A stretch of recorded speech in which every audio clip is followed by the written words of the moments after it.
کی سرکس کا جو مالک ہے نا، اس نے وہاں مسجد بھی بنائی ہوئی ہے اور وہاں امام صاحب بھی رکھے ہوئے، باقاعدہ آپ کو دیکھیں ایک ڈسپلن دیا انہوں نے، باقاعدہ ایک رخ دیا ہوا ہے، مسجد بنا کر دیا ہے، امام صاحب مہیا کیے ہوئے ہیں۔ حالانکہ یہ کام اگر ہم اپنے لیے الگ طور پہ کریں تو ہمیں بڑا خرچہ کرنا پڑے، پھر اس کے لیے تلاش کرنا پڑے، بڑی مشکل ہوتی ہے، ایک بندے کا کام یہ نہیں ہوتا۔ لیکن اگر مالک نے یہ آپ کے لیے کیا ہے تو یہ آپ کے فائدے کے لیے، اس سے فائدہ اٹھائیں۔ فائدہ کیا ہے کہ اپنے بچوں کو ان کے پاس پڑھنے کے لیے بھیجیں، خود 5 وقت کی نماز پڑھنے مسجد کے اندر جائیں، اور اس کے ساتھ ساتھ یہ ہے کہ دین کے جو مسائل آپ کو معلوم نہیں ہیں وہ آپ وہاں امام صاحب سے جا کر پوچھیں، یہ آپ کا فائدہ ہے۔ لیکن اگر وہ مالک نے مسجد بنا دی، امام صاحب رکھ دیے، لیکن آپ اس سے فائدہ نہیں اٹھا رہے تو ان کا تو یہ محنت ضائع جا رہی ہے، وہ بیچارے تنخواہ دے رہے ہیں، سارا خرچہ کر رہے ہیں، تو اس کا تو یہ فضول جا رہا ہے۔ تو اس وجہ سے آپ اپنے وقت کو بھی قیمتی بنائیں، اور دوسرا یہ ہے کہ دیکھیں یہ اسی ماحول میں رہ کر یہ 2 بندوں نے نعتیں پڑھی ہیں،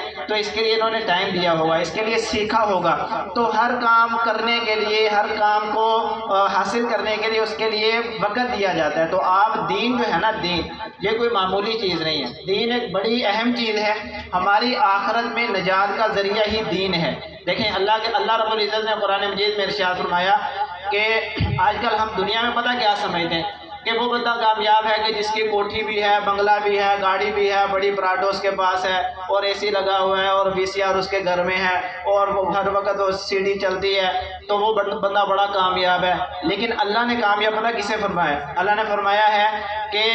وہ بندہ کامیاب ہو گیا کہ جو فمن زحزح عن النار وادخل الجنۃ فقد فاز، کہ جو بندہ آگ سے بچا کر جنت میں داخل کر دیا گیا وہ بندہ کامیاب ہے۔ آپ نے 9/11 کا ورلڈ کپ دیکھا ہوگا، اس میں انضمام الحق نے غالباً کپ اٹھایا ہوا تھا جب وہ جیتے تھے، اور جیت کے وہ پورے گراؤنڈ میں چکر لگا رہے تھے اور کہہ رہا تھا کہ we are the world champion, we are the world champion. وہ آپ نے دیکھا ہوگا شاید، وہ ٹی وی میں بڑا وہ گھوما تھا، we are the world champion, کہ بھئی میں دیکھو میں کامیاب ہو گیا، مجھے ورلڈ کپ مل گیا۔ تو یہ ایک انہوں نے خوشی کا اظہار کیا۔ تو اللہ نے جو خوشی کا اظہار قیامت میں ہوگا نا، اللہ نے قرآن مجید میں ارشاد فرمایا کہ کامیاب بندہ جو ہوگا وہ قیامت کے دن خوشی سے لہراتا پھرے گا اپنا اعمال نامہ،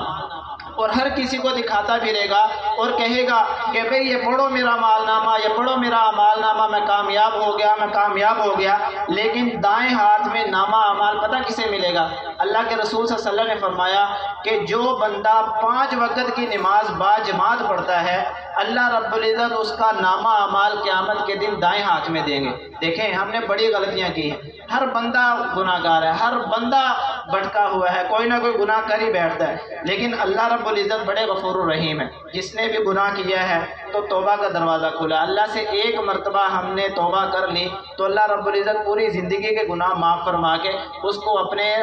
رحمت میں جگہ دیتے ہیں۔ تو اللہ رب العزت کا در کھلا ہے۔ دیکھیں پہلے ہم نے نمازیں نہیں پڑھی، لیکن آج سے آپ نیت کریں، آج سے آپ عزم کریں کہ ہم آج سے 5 وقت کی نماز پڑھیں گے۔ اور نماز پڑھنے کے فائدے پتہ کیا ہے؟ اللہ رب العزت نے قرآن مجید میں فرمایا کہ ان الصلاۃ تنہی عن الفحشاء والمنکر، کہ جو بندہ نماز پڑھتا ہے نا، جو بندہ گناہ گاری میں زندگی اس نے گزار دی، تنہا عن الفحشاء والمنکر، جو گناہ کرتا ہے یا آئندہ اس کا ارادہ ہے، یہ تینوں والے بندے، جس نے گناہ کیا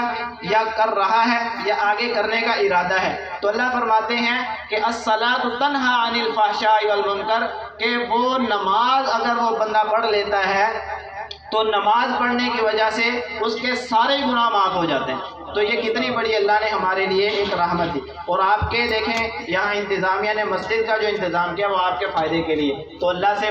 اپنے پچھلے گناہوں کی معافی مانگیں، آئندہ عزم کریں کہ ہم آج کے بعد 5 وقت کی نماز پڑھیں گے۔ سارے ارادہ کرتے ہیں جی ماشاءاللہ، سارے ارادہ کریں کہ 5 وقت کی نماز مسجد میں جا کے پڑھیں گے۔ اور دوسری بات یہ ہے کہ دین ہم خود تو سیکھ نہیں سکے۔ دیکھیں یہ چھوٹے سے بچے نے نعت پڑھی ہے، وہ ہمارے مدرسے کا بچہ ہے، دیکھو قرآن مجید کا حافظ ہے، وہ چھوٹے سے بچے، دیکھیں یہ اس ماحول ہے۔ جب آپ اپنے بچوں کو اس طرح کا ماحول دیں گے تو وہ بھی قرآن مجید پڑھیں گے، وہ بھی اچھا قرآن مجید سیکھیں گے۔ لیکن اس وقت ہے جب آپ ان کو اس کام کے لیے بھیجیں گے۔ دیکھیں آپ میں سے اکثر لوگ وہ ہوں گے جو کرتب کرتے ہیں، جو کوئی مختلف قسم کے کام کرتے ہیں، اس کے لیے انہوں نے محنت کی ہے، اس کے لیے انہوں نے ٹائم دیا ہے۔ ابھی مسجد میں تھوڑی دیر پہلے ایک لڑکا آیا تو اسے میں نے ایک آیت بتائی، وہ کہتا کہ کاش ہم کون سا پڑھے ہوئے ہیں،